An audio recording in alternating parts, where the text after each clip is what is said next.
Yeah. Hello, everybody. Welcome to the Just Food panel. I'm really excited to have you all here today. Taught the course in the fall, and I had the most incredible group of students. It was very hard to select 3 papers because so many of them were great. And it was a wonderful experience. I actually fed them vegan macaroni and cheese. I made a cheese sauce out of other ingredients, and we had some really fun times in that class. But at any rate, I do want to introduce our speakers today. The first speaker up is Sam Lyon. Thank you. And I'll just give you a few details about Sam. He's a CRS major and a double minor in Spanish and nonprofit management. He's active in student government and a member of the Oglethorpe Diversity Board. He works in the Office of Admissions. You may have seen him there, and has been very active on spring break trips. Been to at least 3 different places. 4? Okay. Who's counting? And ultimately hopes to attend law school after graduation. I'm going to introduce all 3 of them so that we can just get into the talks, and we're going to save our questions for the end, unless you absolutely have a burning question, but I'm hoping we can save all the questions to the end. Our next panelist is Chris Strickland. Many of you may know Chris. Chris was raised in Columbus, Georgia, and is a communication major and politics minor.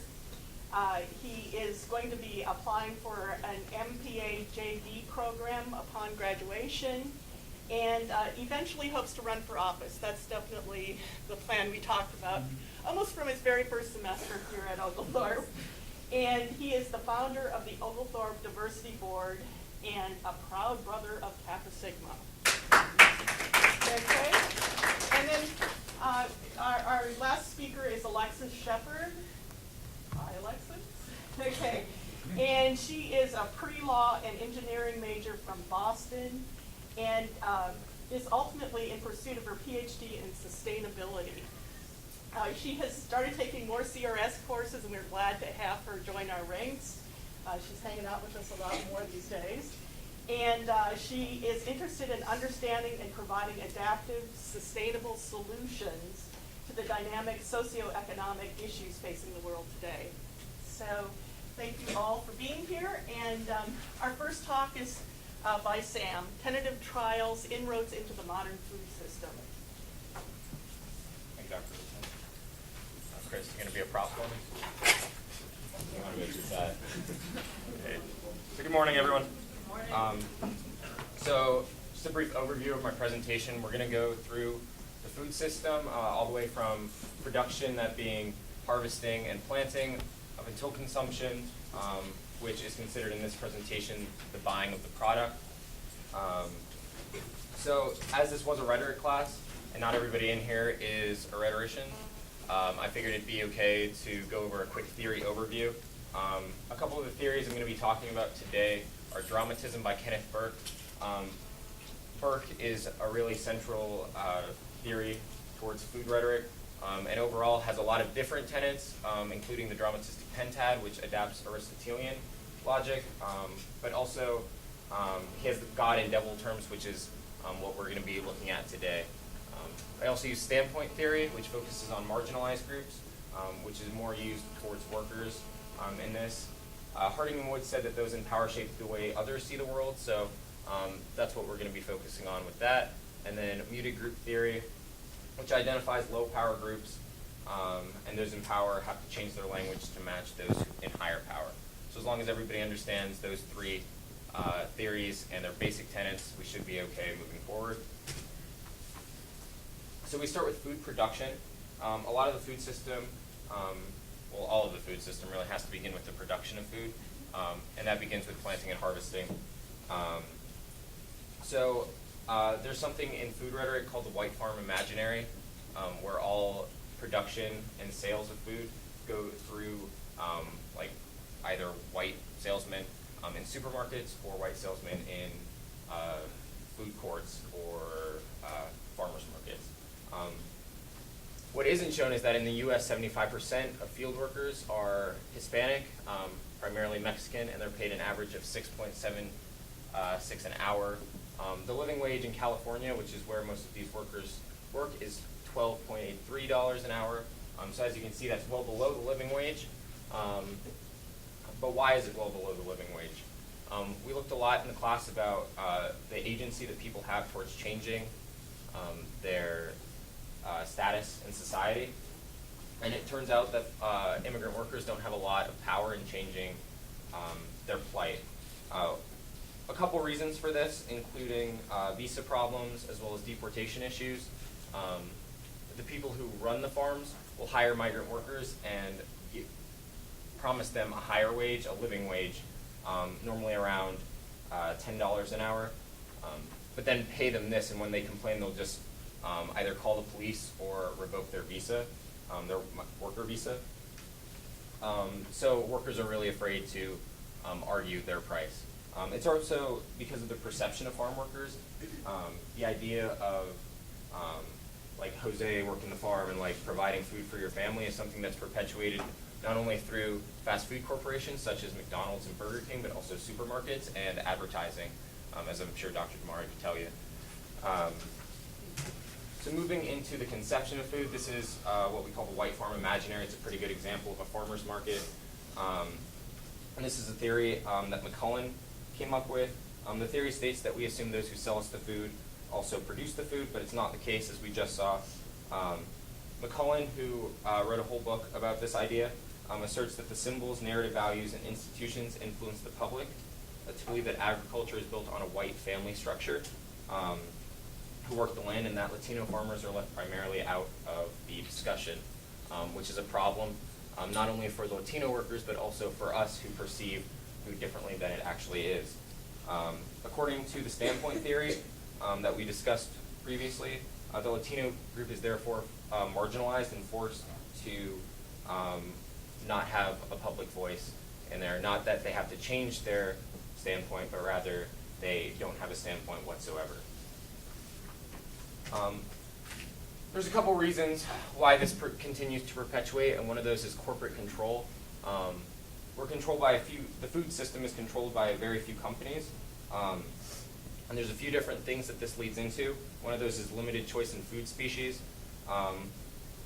with perceived plentitude of choices in supermarkets and food markets. So as you see this picture, just out of curiosity, opening the floor for this, how many of you think that you have choice when you see this? Like, if you can hit the light down. When you see all of this, there's a lot of different varieties of chip brands. So like, if you guys were asked, do you have a choice, would you say yes, you do have a choice in this, right? Turns out that every one of these is controlled by PepsiCo. Lay's, Ruffles, Doritos, Fritos, and Rolled Gold are all controlled by Lay's. They're controlled by PepsiCo. And as such, the perception of food and food choice is kind of skewed. Additionally, there's the food genome, which is growing shorter and shorter every day. And this has to do with genetically modified organisms, as well as food needs by the country and abroad. So I'm sure you've all heard of Monsanto. Monsanto seed continues to become stronger and stronger each day, and this is due to cross-pollination in fields, as well as litigation in courtrooms where Monsanto will actually sue farmers who have their field and their crop that didn't pay for that year. Because of this, a lot of farms who are smaller and will have their own seed, like a family seed, will go out of business, and the land will be bought by Monsanto at a lower rate than they would have had if they just bought into the system already. And Monsanto is very open about going to these people and saying, like, you either do this or we'll take you over in 5 years. And it's kind of an aggressive tactic on Monsanto's part. So there's a few different texts if anybody's interested in looking into this. Stuffed and Starved, which talks about the institutionalization of corporate farming, and The American Way of Eating, which discusses choices people make in supermarkets and why there's a limited supply choices. Rhetorically speaking, the corporate control isn't portrayed properly in the media, which limits our choice and our freedoms towards making coherent choices. Some God terms and devil terms that they use, of course, like non-fat, low-fat, low-starch, not with these particular products. But these are all just arbitrary terms that don't really have anything like what is low-fat. Like nobody really knows what low-fat is, what kind of percentage that is. So they're just using terms in order to market appropriately, which is a problem. So if you've taken any of Dr. Chikande's classes, I'm sure you've seen this chart about media control and media concentration. It shows the top 6 corporations that have control over the media. People get really aggressive about this, but what you might not have known is who controls the food system. So these 10 companies control 95% of the food system. And the independents are normally in either breweries or organic, like health brands, which are being bought up every day. So finally, moving from all that, we come into a consumer choice, which is, of all the groups, the most unassuming.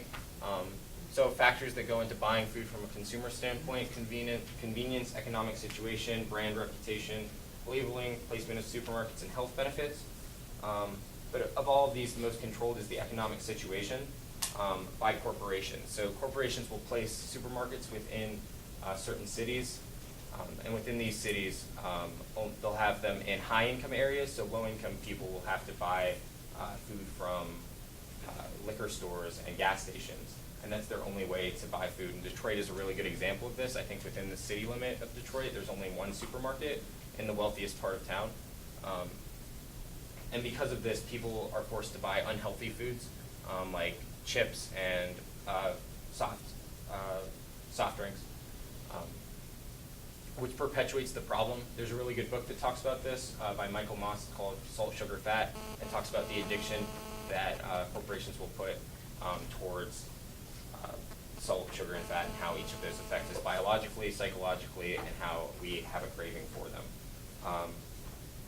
Also perpetuated by all of this, and which goes into factoring of consumer choice, is how the branding of commercials go into each different supermarket and product.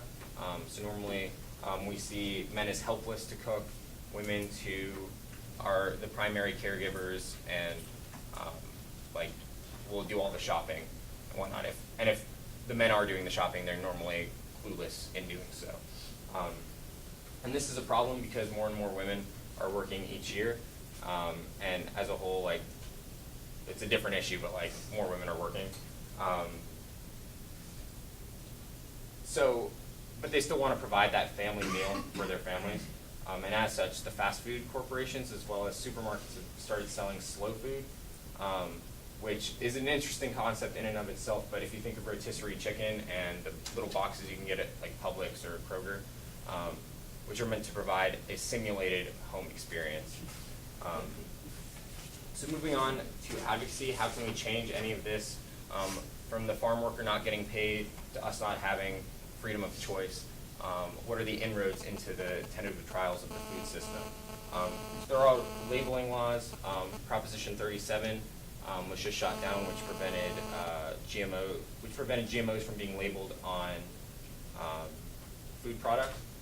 There's also only buying at farmers markets and growers markets, which have more organic selections as well as different family seeds. There's the Boycott app, and this is available in the app marketplace. So this morning, when I told them I was going to present, they gave me this bottle of Dasani water. So I scanned it this morning just out of curiosity. According to the Boycott app, which has programmed into my preferences, so I'm anti-GMO, so I don't buy products with GMOs in them. Dasani is given $1.7 million to Proposition 37 in 2012, which is when it was shot down. So they were lobbying against GMO labeling, which is why this is unopened right now. Yeah. There's also local events, which are boycotts, which might be the more extreme, but also discussions. So there was a Farmers to 40 discussion on campus last week, or earlier this week. It's been a long week. But things like that can just open the door towards discussing food. People don't talk about food enough, and as such, don't feel comfortable and feel like it's an appropriate discussion, but it's definitely something that we should all take into consideration moving forward. So that is my presentation. Here are my references. Unless anybody has any burning questions, I think we'll move forward first.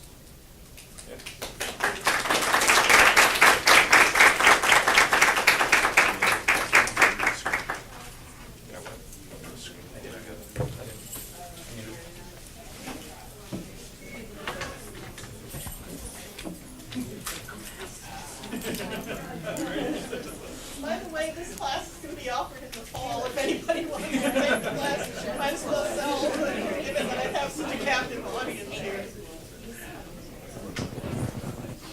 Make sure to pick up cards.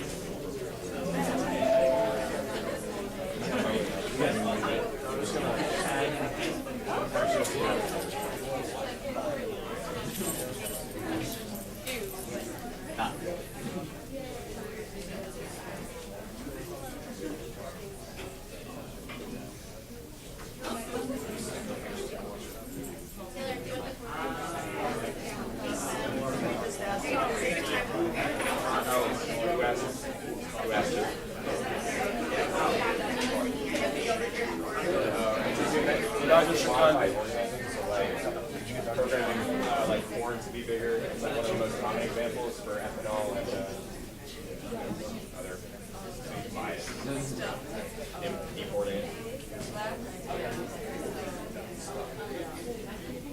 All right, guys, I'm going to go ahead and get started. How's everybody doing today? It's good. Doing well, thank you. No problem.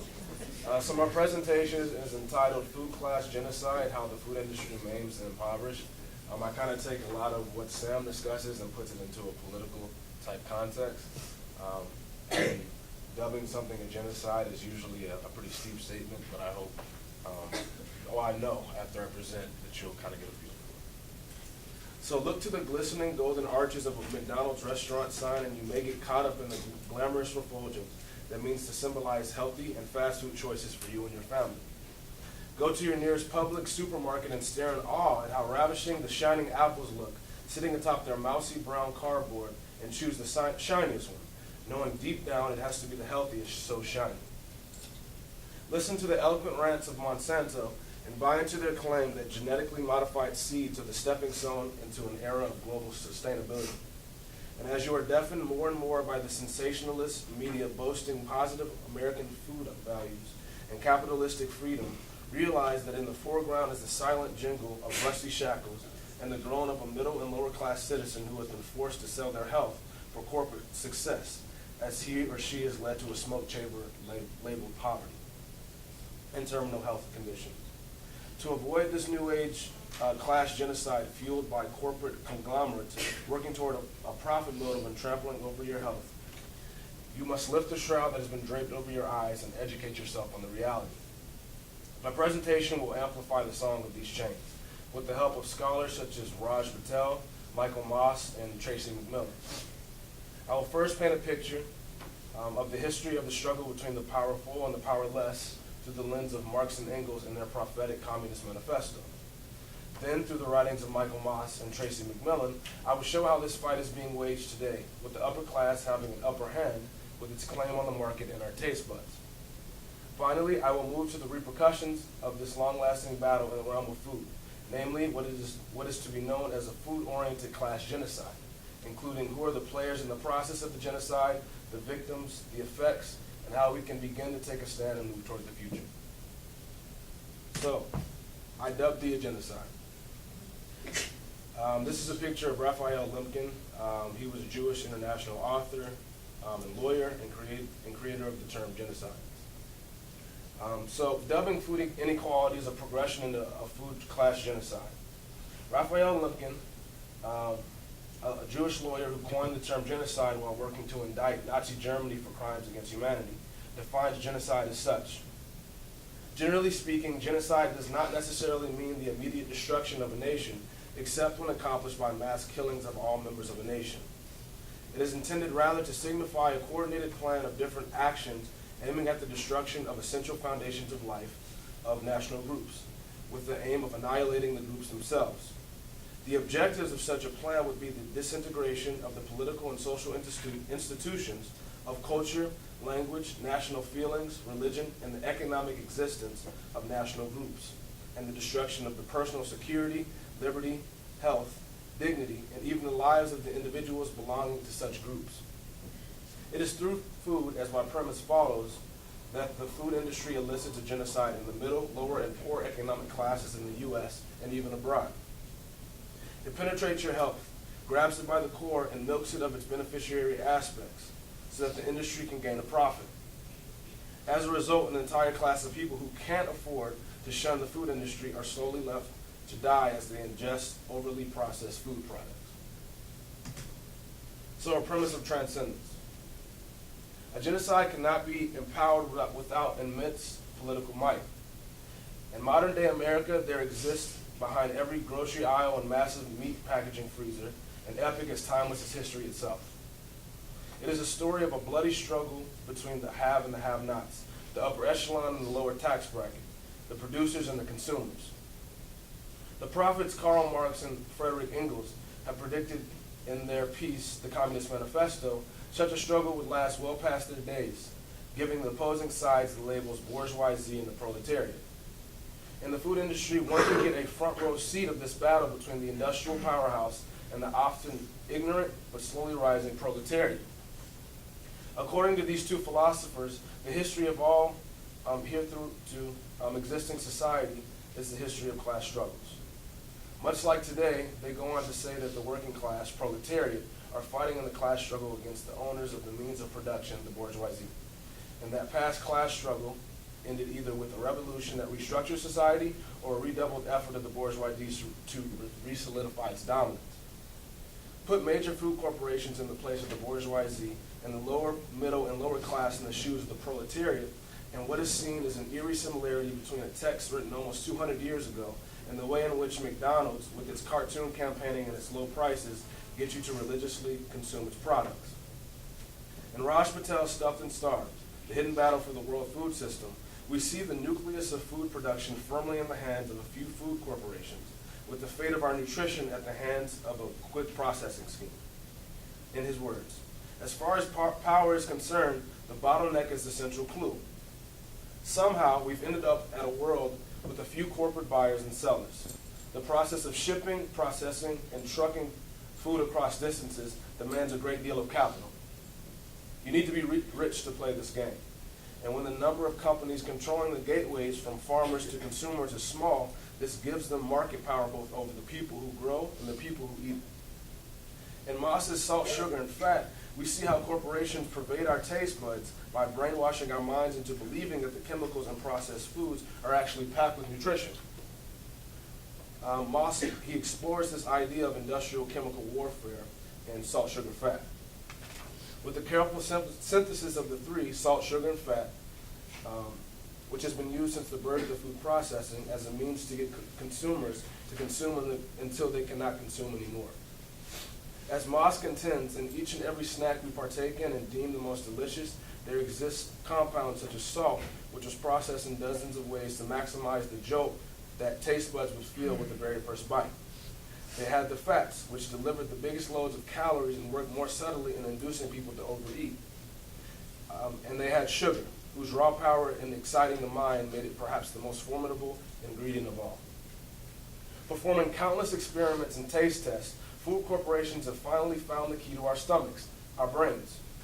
Certain chemical mixtures, regardless of their devastating effects in our bodies, food corporations have become scientific in the way in which they have figured out the human tongue. In the realm of sugar, food manufacturers are well aware of the tongue map follow, along with a whole lot more about why we crave sweets. They have on staff cadres of scientists who specialize in the senses, and the companies use their knowledge to put sugar to work for them in countless ways. Sugar not only makes the taste of food and drink irresistible, the industry has learned that it can also be used to pull off a string of manufacturing miracles, from donuts that fry up bigger to bread that won't go stale. Food giants have found the holy taste genome that keeps consumers coming. With their superior means of production and its scientific exploration into the minds of the consumers, corporations dominate upon the throne of processing dynamism and mental brainwash. There exists a backstory to the many narratives and expositions done by Patel, Macmillan, and Moss. It is a classic told countless years ago by the famous prophets Marx and Engels, who were told of a society where two societies or groups of people would clash, the bourgeoisie and the proletariat. In other words, the bourgeoisie was characteristic of more massive and more colossal productive forces than of all preceding generations together. Subjection of nature's forces to man, machinery, applications of chemistry to industry and agriculture. The proletariat, however, is below the bourgeoisie, consisting of the blue-collar individuals who are employed up under the upper class. The lower strata of the middle class, the small tradespeople, shopkeepers, and retired tradesmen, generally the handicraftsmen and peasants. All of these sink gradually into the proletariat. And as contended by these two great philosophers, the fight between the two are eternal. Each generation orchestrates a mighty class struggle. Freeman and slave, patrician and plebeian, lord and serf, guildmaster and journeyman, in a word, oppressor and oppressed, stood in a constant opposition to one another, carried on an uninterrupted and now hidden, now open fight, a fight that each time, either in a revolutionary reconstitution of society at large or in common ruin of the contending classes. Patel, Macmillan, and Moss all have depicted this modern class struggle in today's food industry. Consumers are shackled by the addictive chemical makeup of major food corporations' fatty products. Farmers are enslaved by market prices that big-time corporations, who have the ability to transform, refuse to revamp because the end goal is and always will be the profit motive. But what happens when all this leads to the destruction of an entire class of people? So food industrial power. I'm sure you've also seen this diagram in a lot of media studies and food studies even. This is how, as far as processing goes, it's all consolidated to a very small number of producers. You see Coca-Cola, Kraft, Nestle, P&G, PepsiCo, all in the middle, and then you see on the outside all these other things that they endorse and process. And so, food industrial power. The entire story is based on the conquest for power and money. It's a story of colonialism, control over channels of production, distribution, marketing and finance, mobilization of national interests, and a racialized painting of the third world. 10 organizations, including such icons as PepsiCo Inc., Tyson Foods Inc., Nestle, and General Mills Inc., containing a concentrated amount of power from those areas above mentioned, can literally dominate the world. Here's what the power looks like applied to today. The 10 largest companies control half of the world's seed supply. The top 10 companies control 63% of nearly $20 billion US dollars veterinary drug market. 10 firms control 90% of the nearly $38.6 billion pesticide markets, while the top 6 controlling 75% of the market, with analysts pointing to a trend in concentration that will see, by 2015, only 3 major players in that sector. The top 10 in food and beverage processing account for 26% of $1.3 trillion of US dollars, market and packaged foods. And the market with the sharpest trends in concentration, retail, sees the top 100 players accounting for 35% of the US $400 trillion in the market, with Walmart alone accounting for 10% of that share. Here we see a group of few deciding the fate of the many, from retail to meat packaging. So as far as media power, another power major food corporations have is the creation of meanings associated with their products. To combat claims from ardent food critics and empiricism, many food corporations have endorsed their products as nutritious, using God terms such as organic and low calorie, painting an elusive picture of health. For example, Coca-Cola has made its claim to fame on the health scene by boasting of its many low and non-calorie drink choices. In the US and in the UK, more than a third of the colas we sell are low or no calories. Both Coke Zero and Diet Coke are sugar-free and contain less than 1 calorie per can, with the following drinks being low or no calorie: Coke Zero, Diet Coke with cherry, Diet Coke with the citrus zest in the UK, and many others. This ploy works under the very common assumption that low-calorie anything equates to something healthy, which 9 times out of 10 is horrendously false. For example, an 11-year-old Harvard medical study of more than 3,000 women found that Diet Cola is associated with a 2-fold increased risk for kidney decline. What's more, according to a 2008 University of Minnesota study of almost 10,000 adults, just one diet soda a day is linked to a 34% higher risk of metabolic syndrome, with symptoms including belly fat and high cholesterol that put you at risk for heart disease. Major food companies like Coke have the people found out. They will buy whatever boasts being low or 0 calorie because of a constructed equivocation of health and low calories. Processed sweeteners such as, it's a weird word, it starts with an A, potassium, and aspartame, found in diet soda are the direct cause of the dietary problem. Artificial sweeteners are hundreds to thousands of times sweeter than regular sugar, activating our genetically programmed preference for sweet taste more than any other substance. They trick your metabolism into thinking sugar is on its way. This causes your body to pump out insulin, the fat storage hormone, which lays down more belly fat. It also confuses and slows your metabolism down, so you burn fewer calories every day. So, a day in the life of us. As discussed in the beginning of the speech, there are 2 sides of this issue, the powerful and the powerless. There exists on the side of the proletariat, the poor and the less educated, and at the side of the bourgeoisie, the corporations out to use poverty and ignorance to its advantage. When the main motive of only 10 food companies controlling the entirety of the food industry in the U.S. is profit and not your health, a widespread health famine ensues. First, let us look at how much it costs to live a stable American lifestyle. According to the U.S. Census Bureau, the average size of an American household is 3, which at many times consists of a single parent.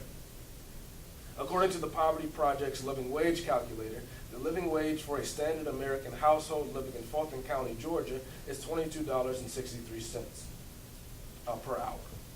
It calculates that this family will spend monthly $536 on food per month, and with other expenses including medical and transportation, spend $47,078 on all life expenses. These are values a standard adult must attain to stay alive, and unfortunately minimum wage is $7.25 nationwide, with an annual income rate of $49,445 as it pertains to the middle class. To be completely realistic, these numbers are not conducive to an entire nation whose households, being predominantly single-parented as of late, and most do not have the time nor the federal backup to reach the standards exemplified by these numbers. We are analyzing a nation of people who, for the most part, fall short of their own standard of living. According to a recent study, it costs about $238 per person to live purely on an organic and healthy diet, without the time not available to farm because work is a priority. That amounts to, in an average American household, $714 a month, significantly above the living wage projection of food expenses. But what you can't afford is killing you. So you can't afford $714 a month it takes to be truly healthy. Luckily, your local supermarket offers many of the same options, only most of its meats, fruits, and vegetables are not only cheaper, but shinier too. This is where knowing that 10 companies control the flow of food goods because it's really important, because all your options in the grocery store are there by the whim of these big 3. You shop, and like an average American, you scoop up for dinner an entree consisting of either beef, pork, or poultry. Because according to the 2010 dietary guidelines for Americans, you should eat at least 29 cuts of beef, 6 cuts of pork, and numerous poultry cuts that are leaner and have less calories than 3 ounces serving of salad, and 2 or 3 sides of starches and vegetables, sparingly. Your meat was probably packed and processed by Tyson or Cargill or JBS or National Beef, 4 of the top meat packing companies in the country. Tyson, the world's largest meat processor and the 2nd largest chicken producer in the U.S., specifically has recently been put under the radar after a USDA poultry inspector, Sherry Medina, released a complaint stating that the chemicals used in the plant where she inspects poultry have seriously impacted her own health. An affidavit she released to GAP details the extent of these health problems, including asthma attack, asthma attacks, sinus problems, and even organ damage. Her failing health has seriously impacted her lifestyle and may have ended her 16-year career as an inspector. The same company that put that packaged meat in your local grocery store also treated their meat with antibiotics that, along with the chemicals to preserve it, were not made for human congestion but will soon be making its way into your body. Now to the vegetables and starches. As talked about slightly above, Monsanto is leading the world in genetically engineered or GMO seeds of vegetables and fruits we eat on a daily basis. In a recent study conducted by the Institute for Responsible Technology, GMO diets in animals show progressive organ damage, gastrointestinal and immune system disorders, accelerated aging, and infertility. Human studies show how genetically modified food can leave material behind inside us, possibly causing long-term problems. Genes inserted into GM soy, for example, can transfer into the DNA of bacteria living inside of us, and that the toxic insecticide produced by GM corn was found in the blood of pregnant women and their unborn fetuses. Monsanto owns more than 12% of the seed market, thus making it very likely what you are about to ingest is indeed relevant to my hypothetical. And if you want to drink a little soda on the side and want to avoid the caloric monsters of actual Coke, pick up a 2-liter Diet Coke and enjoy all of the symptoms mentioned above. So, how to escape a food genocide for dummies. As explained above, we are being silently and mercilessly poisoned by major food corporations who have no interest in your health but their wallets. Politically and scientifically, they pervade your taste buds and diets, leaving residual toxins to haunt you and your loved ones until you suffer from the many health problems associated and reach critical conditions. This is what it means to be a part of a food genocide, and though getting in the line for the smoke chamber was as easy as biting into a burger, getting out of it will be harder. However, it is all possible. First, we answered their political onslaught in kind with our own. As Raj Patel mentions in his book, we might want to put our faith in various competition or antitrust commissions that exist in certain countries in order to prevent the formulation of oligopolies that control the food industry. Such faith would be misplaced. When firms want to consolidate, they approach these agencies with a range of justifications. The foundational argument in Darwinism. The market is a mechanism through which the fittest survive, and the government ought not to interfere to save an entity doomed to its extinction at the hands of a rival. We assume the role of the game changer, transforming the criteria for success in our society and our group of people so that the balance tips in the favor of true equality in our health. This starts with you, educating the masses on the atrocities of Monsanto, attacking the consciences of our politicians, and getting them on the side of humanity in an effort to save an entire class of people. Thank you.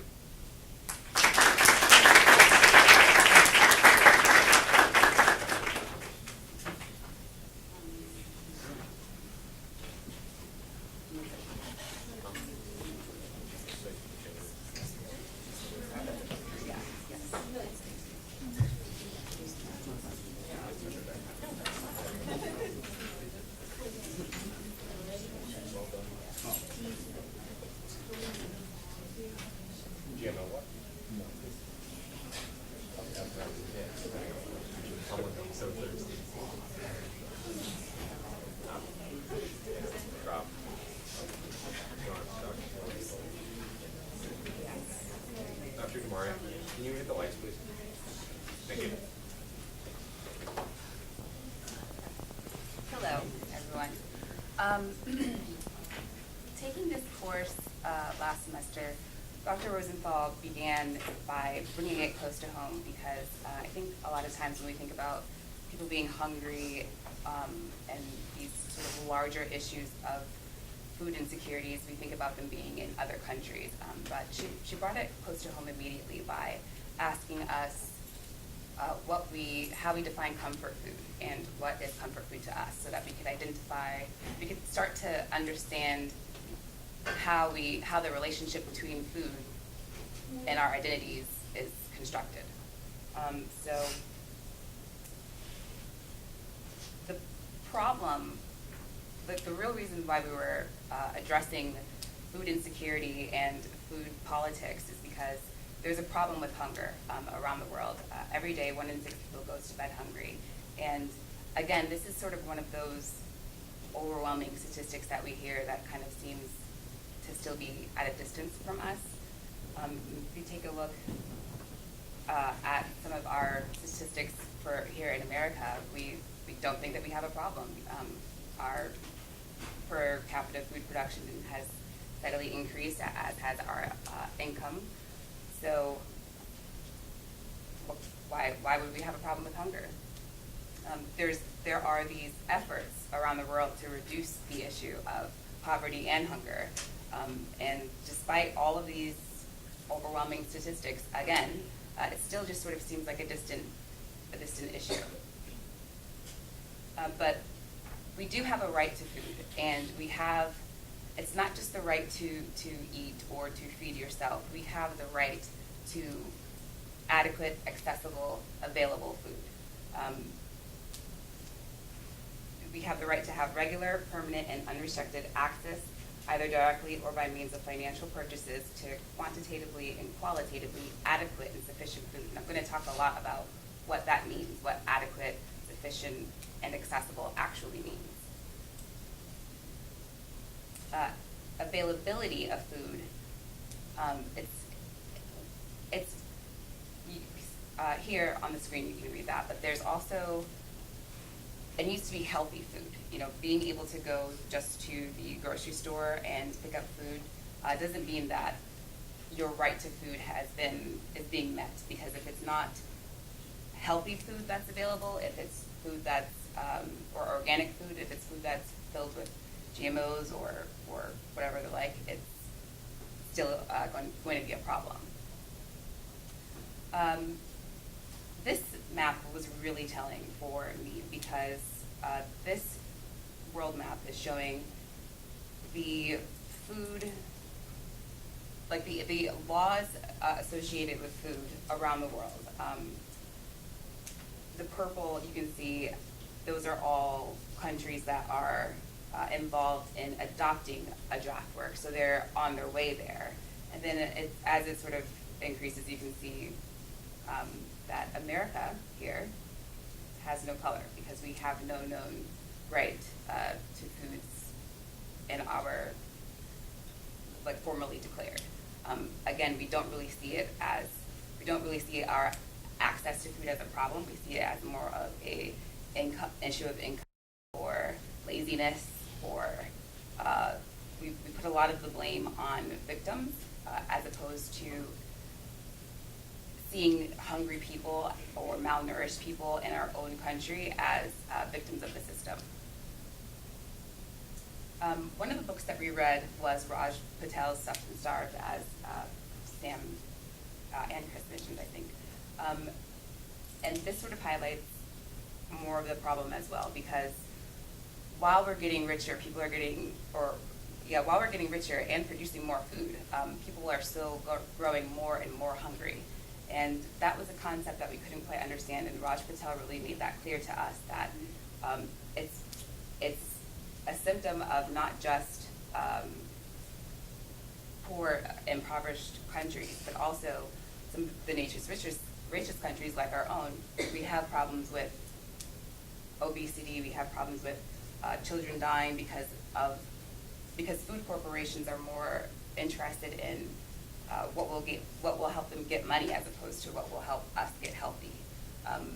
Sugar is toxic for our bodies, but incredibly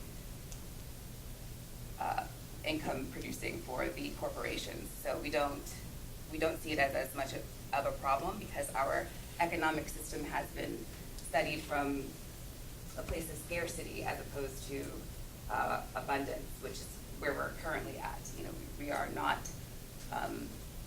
A lot of the subsidies that went toward farming created abundance of things, and that abundance then ended up leading to our lack, interestingly. And we really went through that in detail in the class. And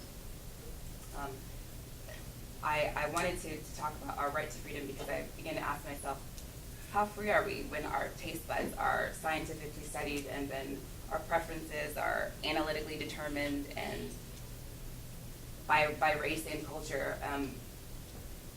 It felt like a violation. It felt violated as I was sort of sitting there reading about African Americans having a preference for salt and sugar and a certain consistency of the food, and there's these sensors that go from our tongue down our throats that they engineer food scientifically to be appealing for. And it, you're reading that, sort of nodding and thinking, yeah, that's true, but then came the violating feeling of, wow, this is, are my choices my own, or why do I make the choices that I make? And that helps to, in our rhetoric class, we are understanding arguments, and it helped us to sort of see the arguments in a lot of the food advertisements and food literature, anything that we read, the Food Network, which became hard to watch even after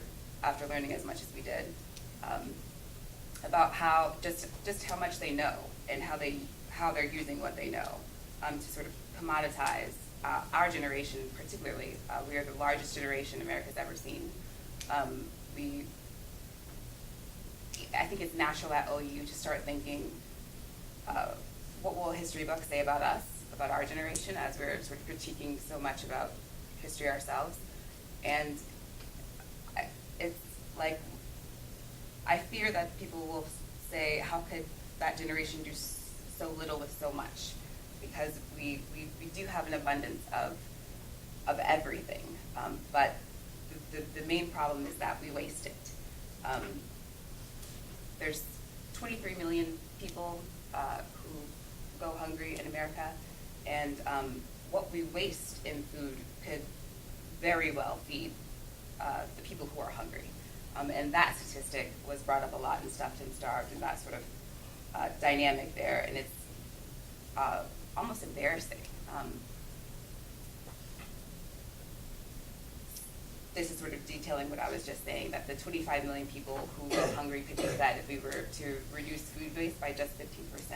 That's not like, let's take 100% of the food that we waste and give it to the poor people. That's realistically, we could just cut waste by 15% and feed the 23 million people in our country. To have the mobility that we have, the access to information that we have, and not do something about that just feels wrong. The existence of food deserts is sort of the product of our the distribution to the food distribution is not equal. I'm trying to think of the word for inadequate, and it's not coming to my mind. I apologize, but it's in places in urban communities, there are miles that people will have to travel in order to get to a grocery store or to have access to fresh food.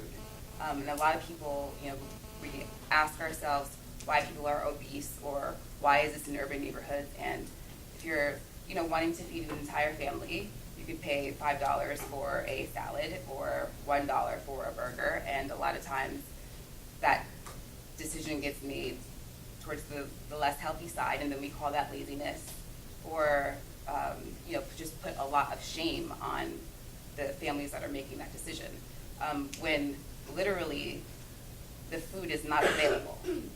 They don't have the access to, some of them don't have the access to the appropriate, adequate food that they need, and that is a violation of their rights right here in America. So reading about that in our books, sort of opening your eyes to it, just even as I would drive down the street or go inside like a little bodega where a banana is like $2 or something insane. It's you start to see it. It's like hidden in plain view. And again, we share everything as a generation. We will tweet, Instagram, post, whatever. We know what's going on, and so to know and to not do anything again was just the reason why I felt really passionate about everything about this topic. And the existence of food deserts so close to home, they exist in Atlanta, they exist everywhere, was really a problem for me. So that brought me to the political aspect of food insecurity, because if this is such a problem, and why aren't we doing something? Why doesn't legislation address it? There really isn't a cohesive message there. There isn't or method there. We, as you saw in that first map, we don't really have any policies surrounding that. But other countries have a lot of them. Their food security is more technical, whereas the right to food is legal, and food sovereignty is where it became political. And we just have to look at it. You know, I had this quote in my paper about John Adams perhaps being disappointed with us, as our Constitution might not seem wholly inadequate to any other right now, specifically since we're not addressing fundamental rights to food. It seems like we're the third world country in that respect. So food sovereignty is defined as the right of people's communities and countries to define their own that's a really important part of that, because a lot of times we have food aid, what we call food aid, going to countries where we'll just send them massive tons of rice, and we'll call it culturally appropriate because, well, it's rice and that's what they eat. And it's ignorant, though, obviously, because that can't be all that they eat. We need to eat diverse amounts of food, and we need to be able to dictate what that is ourselves. That's a part of our right to food, is our ability to feed ourselves with dignity. So I really just wanted to put up the definition of food sovereignty so it would be clear what that means. You know, this is not a luxury. This is not something that the best of the best get to have. You know, this is a fundamental right, and we're sort of ignoring our own fundamental right because there are certain messages hidden in the rhetoric. But like in this class, we learn to be aware of what those messages are, and how to decipher them moving forward, and what to do about it in our own lives. So, that's really it.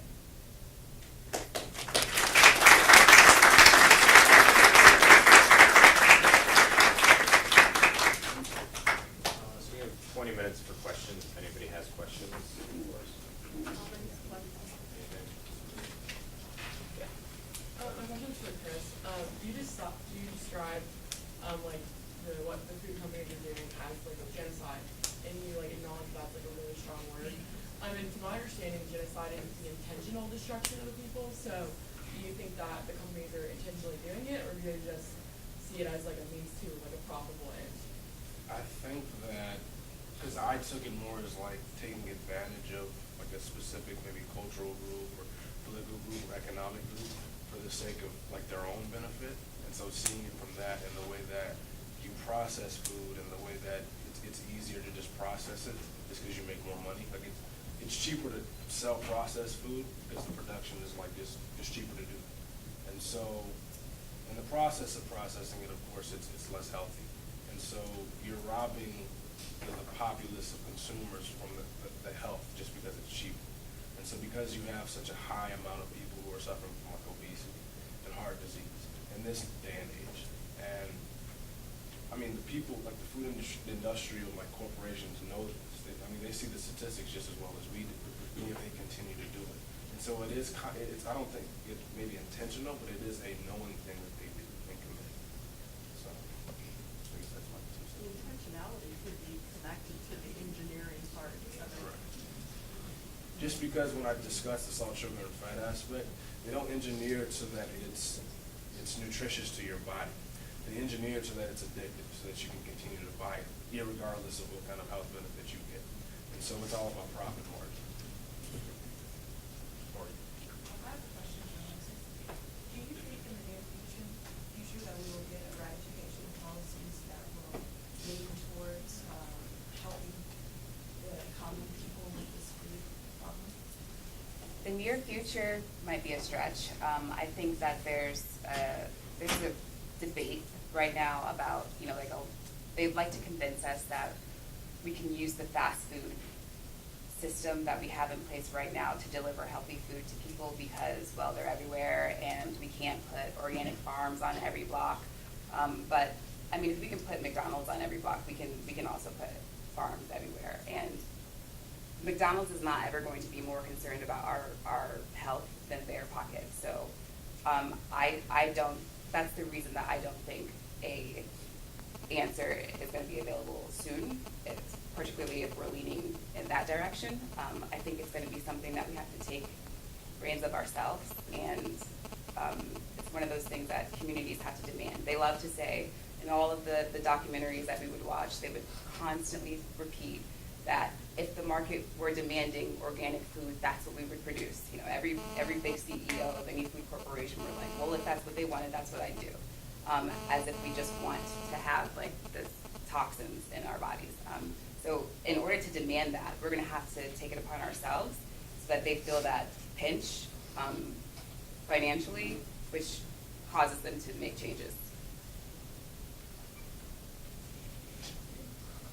I guess this question is for you, Strick. And I guess the historical context of America, monopolies, you know, are a big problem for a lot of our, I guess, industries and a lot of, you know, civilian problems, citizen problems. So I guess my question is in a modern perspective, especially with that graph you put up, how do you, a lot of these like top 10 corporations are kind of like modern monopolies, so how do we rectify that politically and how do we, you know, control that so that way the producer or consumer in the future doesn't get screwed over by, I guess, a lack of government oversight? Right, and that's a question that I had myself. And in the food class, we had the opportunity to discuss and interview Mark Sutton, who wrote Heart Healthy Pizza, Heart Healthy Pizza. And my questioning actually won me a free book. But I asked him if he were president, how would he go about just what you asked him?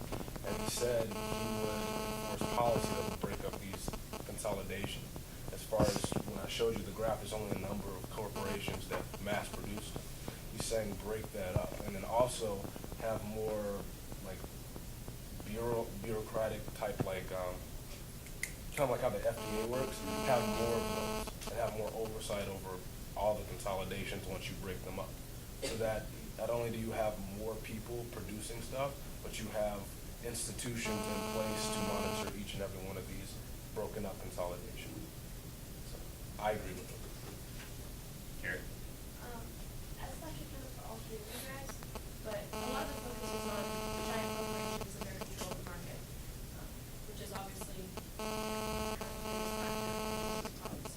However, did you guys come across anything that has to do with local movement? Because I know, for example, in keeping it arrival across several socioeconomic boundaries, working in communities as not a closed group, but as a more smaller, centrally focused group tends to be more effective. Did you find that in practice in food anywhere as well? Because I know there's a lot of, I know there was mention of farmers markets, but are there any other examples? In my research, there's a number of like, I don't know what they're called, but they're groups like they embark in urban farming. And I kind of spoke to that in my presentation, saying that it wouldn't be conducive to the regular Atlanta and American family who's single parented and specifically single mothered homes, wouldn't be able to work a 9 to 5 and then also nurture a garden in the backyard. And so there is a sense of helplessness, but there's also a sense of, we do grant these food industries like a certain level of trust and that they are making our food. And we can't all, I mean, a lot of us in here don't even have the time to grow a farm, you know, on the quad right now. But I did research that, but I didn't think it was conducive to anything, just because the standard American family works more than they would ever have the time to farm something. Kind of be more like local sourcing. So, for example, if I was to get my vegetables, as opposed to going to Kroger and getting from their produce section, going to a smaller farmer's market that buys from North Georgia farmers or South Georgia farmers, for example, things like that. So your food is fresher, faster. But I don't know if you found anything if it's cost effective or if it's viable for like urban areas, not individual farming. I think unfortunately it's been sort of a class distinction, and if you can go to a farmer's market, it's because you have the financial means and you live in that area, and that's for me, where it was like a violation of your right, because a farmer's market should not be available to people in a certain class. Those things exist for sure. We come across them a lot. I come across it in my own neighborhood, but it doesn't address the hunger issue that we have, or food. It's not a solution in food deserts, because the people who would build something like that in neighborhoods where they're built now, like Chris is saying, it's just not realistic. It's not viable for them. It's just why they need help to be able to do that. I mean, there's certain systems like there's a place where if you get food stamps, your food stamps are worth twice as much at an organic market than they would be elsewhere, and that's sort of their way of equalizing things. So that's one that I read about that I thought is pretty effective. But that's not a federal or national standard. That's just a small thing. Just on a final note about that, another one of the issues beyond that, like I know the Nashville Farmers Market does accept food stamps, but the products that are sold in supermarkets tend to be larger and last for a longer period of time, so they keep longer, and they're cheaper. So people don't really see the point in going organic. They don't think the health benefits outweigh the extra price, even if it's a couple cents. Dr. Mark. Part of the issue seems also like the populations that these foods are targeted to may not have information or knowledge, understanding about this. I mean, you're educated people, and you weren't aware of this before you took the class, and so then I was thinking about ways you could get this out, and then I was thinking YouTube video, and I realized, wait a minute, I don't know if those populations necessarily would be online. So are there ways that you can think of that you could reach populations just to educate them about the fact that the foods that they are eating are not so beneficial for their long-term health? This was another, that's a question that I had also, and it was another sort of rough area, because food literacy starts in the kitchen at home, and with parents working as much as they do now, and that's sort of not existing anymore, that's where the breakdown is happening, because we don't really address it in school unless it's a topic that you specifically go seek out, or if you apply your knowledge that you're learning in health or whatever the case, if you can apply that, then you'll be good. But food literacy has sort of always happened at home, which is why it's such a big part of our identity. So I think it have to be addressed on a systematic level in our education, and made a priority in order for the message to really get out. But also, if it's trendy enough, it'll work too. I mean, kale and there's all kinds of food trends that happen, but they pass like trends do. So the message kind of gets out there, but we also want to sort of distance ourselves from the full truth, because yes, we like organic food. I like organic food, but I like a McDonald's every now and then also. So there's that, So there's the message being out there and then the message being taken seriously, I think, are two different issues. Did you come across anything in your research with regards to insurance companies? I did not. That would be a way to get it. Yeah. Well, I do know that Kaiser Permanente came out with a statement, I think it was last summer, promoting fruits and vegetables almost as a prescription for health, and also came out against genetically modified organisms. They say it affect the cost to them. Yeah. Right. Yeah. And that's shocking, because that's the only health organization I know that is really promoting that kind of program. Another program I was thinking of is some of the farm-to-school programs, where they take children out to farms and say, look, here's where a vegetable really comes from, and vegetables are not yucky. Pull the carrot out of the ground and take a bite.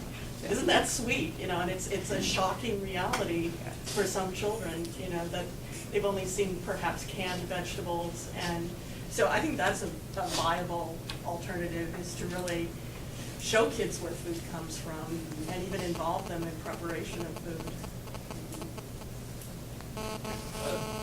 This is for anyone, but you address mostly problems of urban and suburban food distribution. So there are parents live in a subdivision where they're 5 miles by roads to get to any supermarket. But I mean, at Oglethorpe, you can walk to Kroger in half an hour. It's not, but how do you deal with someone who lives in Dublin, Georgia, and it takes them 45 minutes to drive to the nearest supermarket, where you can't, and even if you build more farmers markets and so forth, you're going to have these people who are the rural poor and they're too far away, so that when they take these trips, they can't go to the supermarket twice a week because it's a 40-minute drive. There's gas prices involved, the time involved, and so forth. And so they have to buy either frozen foods or heavily preserved foods. Otherwise, they're just going to go bad, and they're not. By the time they go to the supermarket the next time, they're going to have 3 days where there's no food because it's all gone bad in their pantry. What solutions are there for the rural population for more, less processed food? So frozen foods don't lose nutritional value over time via food process. Like, they're not processed the same way as like canned foods are, or fast foods are. So frozen foods would be fine, but there's always the option of gardening. But also, I know like taking group trips, buying in bulk would be a fine option. But I think going to the supermarkets and like demanding like placement in that town, even if it's like a half-size supermarket, like it doesn't have to be like fancy Kroger that we just got, but like a half size. So you have all your basic amenities. Maybe classes are brought in to like teach people how to like make their own bread or make their own soup, or and then that way they have more options in what they can eat. They don't have to buy bread twice a week because bread will go bad. Like, they know how to make bread, so they can make appropriately sized loaves if that's something that they're interested in. Food literacy is a big part of the problem, but I mean, what we all recognize in the class is that there isn't a solution that's not going to hurt a little bit or cost us our convenience. We will have to give up some of our convenience if it means you have to go to the grocery store more than once a week in order to have wholesome food. And that's what it will be. If we are better educated, or if we take it into our own hands and have our own gardens, or whatever the case, or if there's community level gardens. I mean, in other countries, they go to the little corner, person selling the food that they just grew every single day. That's a normal part of their daily life and their routine. Here we have the convenience of, I need to stack up, I can't go, we have a certain mentality around food in general in our entire food process, and that will have to change fundamentally if we want to see the results that we need to see. It's a tough question. Yeah. Definitely. I guess we don't really have an answer My for you. question is to any of you. In your opinion, how would you begin to tackle as big as unhealthy cultural food trends when awareness doesn't seem to be enough? Because if you look at in adults who are supposed to be such an informed segment of the population, we have them going to fast food places and knowing food is that process and that really. So I guess my question would be like, how do you address a culture that just doesn't care anymore? And how do you change a group of people's eating patterns if awareness doesn't seem to be enough, and food literacy is not as, I would say, valued as it is? So that's a great question. I'd say overall, we don't care because we're addicted to the foods, and it's easy and convenient to go to McDonald's. It takes a lot of discipline. While taking this class, I didn't eat meat twice, like two days out of the week I wouldn't eat meat, and like those 2 days were like the hardest day of the week. Like every week I could switch it up. It could be on a weekend, it could be like Monday and a Friday, it wouldn't matter. And it's weird how much you crave certain foods when you don't have certain foods. I think it's just going to take a lot of discipline, maybe demanding the fast food companies to improve their selection of healthy foods. Because even the salads at McDonald's have like saturated fats, which is kind of like shocking. If you look at it, like their dressing is like horrible. But if everybody would just stop buying at McDonald's, like even for like a week, everybody just stopped buying at McDonald's, they would do enough to change it. But I mean, What to me, it sounds like a vicious cycle then, because if you keep trying to get them to change it, you don't yourself don't want to change the products on there. How do we begin to change, get them to give us more healthy options?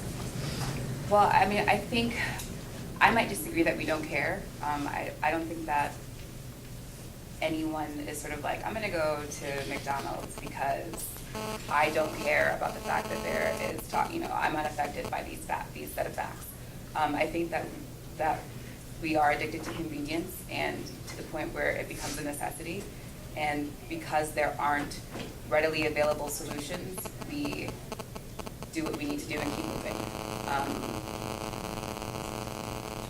The big corporations marketing also give us permission. They give us all kinds of permission to fulfill, like if we go and convince ourselves that having the smoothie or the salad is better, we're still sort of making the bad decision but giving ourselves permission. So it's really easy to say, no, it needs to go organic, we need to have everything be brought to me from some farm directly to my fork, but that just isn't realistic. But I think that we have to focus on who's supplying as opposed to who's buying, because the issue is a bigger systematic issue, and trying to change behavior, government can't change behavior, and so as far as systematic solutions, it's going to have to take a different course. But for us, for our own solutions, we have to just take it into our own hands and do whatever it is that we can, do as much as we can, and make it a priority, because it's our lives, because our lives depend on it, our children's lives depend on it. It's not something where if we act like it doesn't exist, it'll go away. It's only going to get worse. So I think just bringing awareness to the severity of the issue and the level of urgency needed is our first step to me. As far as your question, Omar, I think that our generation kind of feels that a lot of things need to be handed to us, just because as far as information gathering and stuff like that, it's all instant. You can get it, you just with a simple Google search, just whip your phone out, you can do all sorts of things with it. I think our generation needs to go through a fundamental understanding that we can change the hegemony if we do certain things, like as far as what Sam was saying with the discipline. Like, we have all sorts of information at our fingertips. All that I talked to you today, you can find that with a simple Google search, and you'll see these things. Once you understand that these things are bad for you, like, all of us can change the system if we just stop doing certain things. Like, if we all stop going to McDonald's, for example, as hard as that would be, it would be hard for me. I love McDonald's French fries.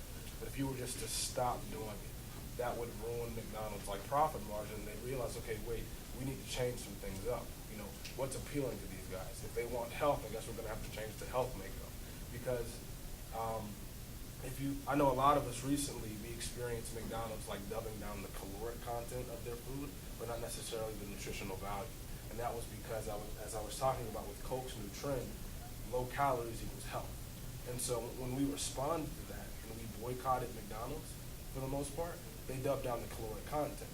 If we were to not beg, but fight for health in our foods, McDonald's would have no choice but to change the way their food's made, because they got to make money at the end of the day. And so, in a nutshell, our generation needs to realize that we do have a lot of power at our fingertips, but not everything is going to be given to us. With that, I think we're out of time. Thank you all for coming. If you have any questions, we're going to hang out for a little bit, so if you guys have any questions, feel free to come and talk to us. Thank you so much.